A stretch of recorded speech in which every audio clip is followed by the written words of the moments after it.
Les Anneaux de la mémoire, une histoire des esclavages.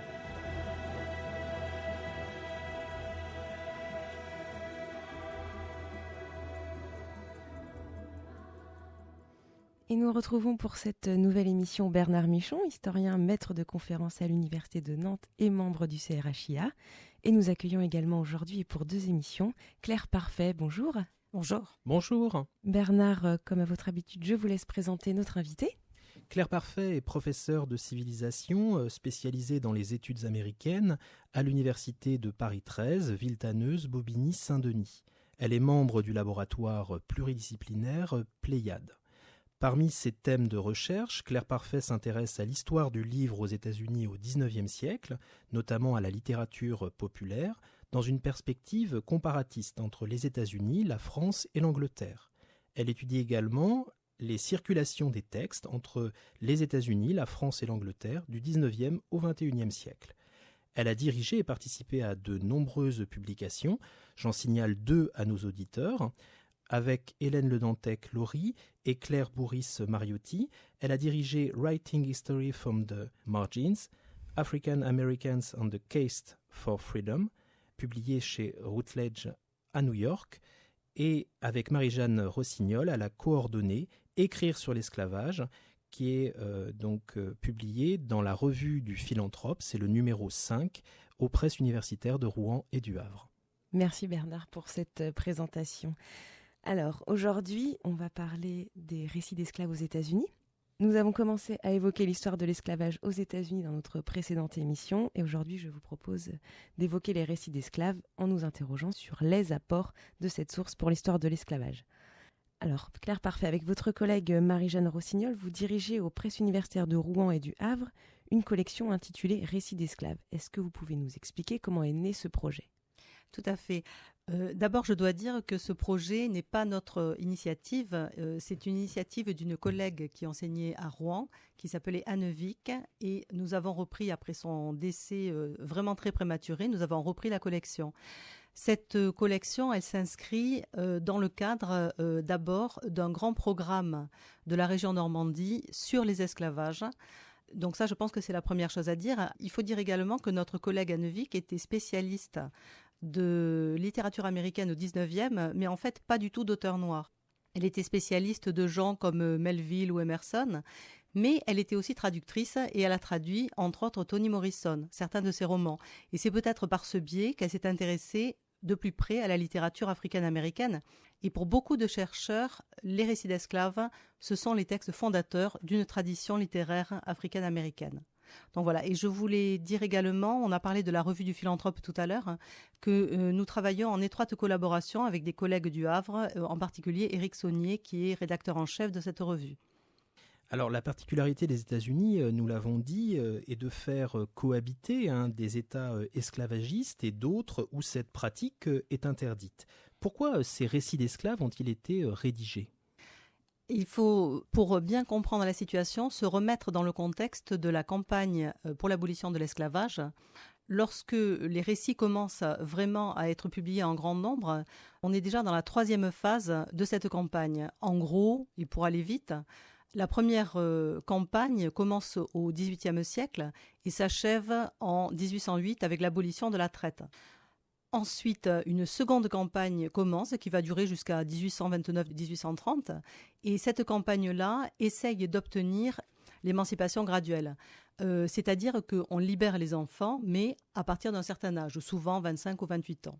En 1829-1830, une nouvelle génération d'abolitionnistes décide qu'il faut changer de stratégie. Ils réclament l'émancipation immédiate et pour cela, il faut qu'ils convainquent l'opinion. Or, il n'y a pas de meilleure manière de convaincre l'opinion que de faire parler les victimes de l'esclavage. Donc on commence par inviter des anciens esclaves, souvent des esclaves fugitifs, à parler pendant des meetings abolitionnistes et ces orateurs contre l'esclavage, ces anciens esclaves donc rôdent leur récit en quelque sorte pendant des dizaines voire des centaines de meetings et un jour ils se décident à publier leur récit. Donc c'est dans ce cadre-là qu'apparaissent les les récits d'esclaves. Et de combien de récits d'esclaves dispose-t-on à peu près ? C'est un peu une question piège, ça c'est très difficile à dire, parce que quand on parle de récits d'esclaves, on pense à des choses très très différentes. On peut penser à des récits qui font par exemple une page, qui peuvent être publiés dans des journaux. On peut penser à des volumes qui peuvent aller jusqu'à 400 pages, voire plus. On peut penser à des entretiens. On englobe dans le terme récit d'esclaves des entretiens qui ont été menés dans les années 1930 et 1940 et qui faisaient partie d'un programme du New Deal. Donc ça aussi, ce sont des récits d'esclaves. Et on a des jeunes collègues, par exemple Jean-Pierre Le Glonec à l'université de Sherbrooke au Québec, qui travaillent sur une forme de récits auxquels on n'avait longtemps pas pensé, c'est-à-dire des annonces d'esclaves en fuite, en particulier sur la Jamaïque. Et ça forme également aussi un récit, une manière de récit. Alors si on regarde de façon maintenant beaucoup plus précise, si on regarde le nombre de récits qui ont été publiés de manière séparée, c'est-à-dire pas englobés dans des recueils, etc., on s'aperçoit qu'il y en a environ une centaine qui ont été publiés avant la guerre de sécession.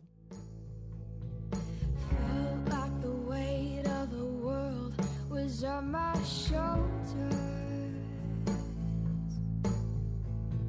pressure to break or retreat at every turn, facing the fear that the truth I discover, no telling how all this will work out, but I've come too far to go back now. I am looking for freedom, looking for freedom, and I find it cost me everything I had. Well, I am looking for freedom. Vous écoutez Les Anneaux de la Mémoire, une histoire des esclavages. Je suis avec les historiens Bernard Michon et Claire Parfait. Alors, vous nous parliez, Claire Parfait, des récits d'esclaves. Comment on peut utiliser ces récits pour travailler sur l'histoire de l'esclavage ? Je dirais avec beaucoup de précautions. C'est peut-être pour cela, enfin c'est en partie pour cela que les historiens ont hésité pendant très longtemps avant de les utiliser. Il y a d'autres raisons. Mais ces récits qui sont une source inestimable sur l'histoire de l'esclavage, puisque c'est un témoignage de première main, puisqu'ils proviennent de différents États, donc nous donnent différentes visions de l'esclavage. Si on pense par exemple à quelqu'un comme Solomon Northup, qui est très connu parce que son 12 ans d'esclavage a été adapté au cinéma, Oui. et donc c'est un titre que beaucoup de gens connaissent. Northup est amené en esclavage, un noir libre est kidnappé et amené en esclavage en Louisiane, dans les champs de coton. Il a une expérience extrêmement particulière. William Wells Brown, lui, est esclave dans le Missouri, qui est à l'époque l'Ouest américain, la frontière. Frederick Douglass est esclave dans le Maryland. Le Maryland, c'est le sud haut, par rapport au sud profond de la Géorgie, etc. Et c'est aussi une des anciennes colonies britanniques sur le sol américain. Donc ce sont là des systèmes qui sont très différents. Les systèmes agricoles ne sont pas les mêmes, les économies ne sont pas les mêmes et l'esclavage n'est pas le même. Donc les récits d'esclaves nous permettent d'avoir ce témoignage de la bouche même des victimes. Mais ils posent un certain nombre de problèmes. D'abord, ce sont des autobiographies. Donc des mises en scène et nécessairement y entre une part de subjectivité. On se méfie toujours un peu de l'autobiographie, ou on peut en tout cas s'en méfier. Ensuite, ce sont des textes qui étaient des textes de propagande, puisqu'ils étaient destinés à convaincre les Américains que l'esclavage était mal et qu'il fallait donc l'abolir. Un texte de propagande, là aussi, peut poser un certain nombre de problèmes. Autre problème, le degré de médiation par des abolitionnistes blancs. Et c'est une question qui est très difficile à résoudre. Un certain nombre des textes ont été dictés. Dans ces cas-là, on ne sait pas trop quelle voix on entend. Et là, je renvoie les auditeurs à l'introduction par Claudine Reynaud de la traduction du texte de Sojourner Truth, qui a été publié en 2016 aux presses universitaires de Rouen et du Havre, dans lequel elle explique que cette esclave, ne sachant pas lire ni écrire, elle a dicté son récit. La scripteur de ce récit, qui s'appelait Gilbert, Olive Gilbert, parle de temps en temps de jeu, de nous. On n'est pas sûr finalement de quel jeu il s'agit, quel nous il s'agit. De temps en temps, elle parle de truth à la troisième personne. Donc, on voit bien là que on n'est pas exactement sûr de qui parle. Et même lorsque, c'est le cas de Brown, de Douglas et d'autres, on lit sur la page de titre écrit par lui-même, on ne peut pas être absolument sûr que c'est vraiment le cas, parce qu'on sait que les abolitionnistes relisaient ces textes avec un crayon à la main et qu'il était très probable que ces textes étaient pas forcément censurés, mais modifiés. Et beaucoup de précautions donc. L'un des récits d'esclaves régulièrement utilisés a été écrit par Oluda Equiano. Alors, quelles sont ses particularités, Claire Parfait ?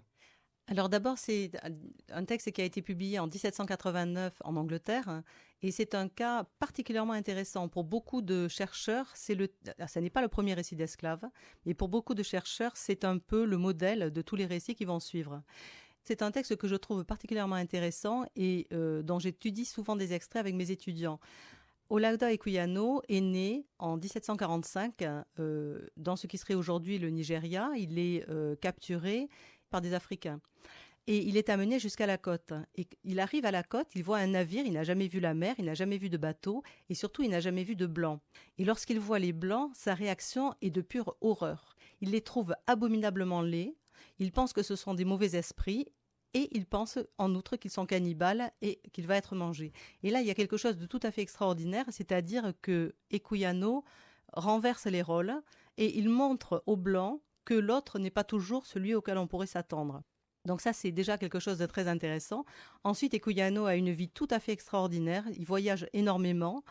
Il va jusqu'au pôle Nord avec une expédition dans les années 1770. Il achète sa liberté quand il a une vingtaine d'années. Et assez vite, il commencera à travailler pour la cause abolitionniste. Mais deux autres choses que je voudrais dire à propos d'Equiano. La première, c'est que dans Equiano, dans le récit, il est encore tout jeune, il a été capturé à 11 ans, et donc il est sur un bateau, pas le bateau qui l'amène d'Afrique en Amérique, un bateau parce qu'il a été racheté par un capitaine de navire. Et il voit le capitaine lire un livre, et il pense que le capitaine parle au livre et que le livre lui répond. Donc Equiano va prendre un livre, lui parle, le met à son oreille et est abominablement déçu parce que le livre ne répond pas. Et ça, c'est quelque chose qui est très important parce que ça n'est pas la première fois qu'on rencontre cette scène. On la trouve dans un autre récit auparavant et dans d'autres récits ensuite. Mais il y a là une idée que finalement, le livre ne parle pas à l'Africain qui est en quelque sorte aliéné de cette culture des lettres. Donc ça, c'est quelque chose d'important. Et pour finir, il y a quelques années, un chercheur américain qui s'appelle Vincent Carretta a mis en doute ce que dit Equiano, c'est-à-dire qu'il serait né en 1745 au Nigeria, parce que ce chercheur a trouvé des traces d'Equiano, non pas en Afrique, mais en Caroline. Et ça a fait un énorme bruit chez les chercheurs, une énorme controverse. Et on peut se demander si cette controverse était justifiée ou pas. Est-ce que Equiano s'est inventé une naissance en Afrique ? Finalement, ça n'est peut-être pas très grave, parce que la manière dont il décrit le voyage transatlantique en fait le classique de ce genre de texte. Merci Claire Parfait et Bernard Michon. On se retrouve la semaine prochaine. On va continuer de parler des récits d'esclaves et particulièrement d'un des plus célèbres, celui de William Wells Brown. Merci aux auditeurs qui nous suivent et excellente fin de journée.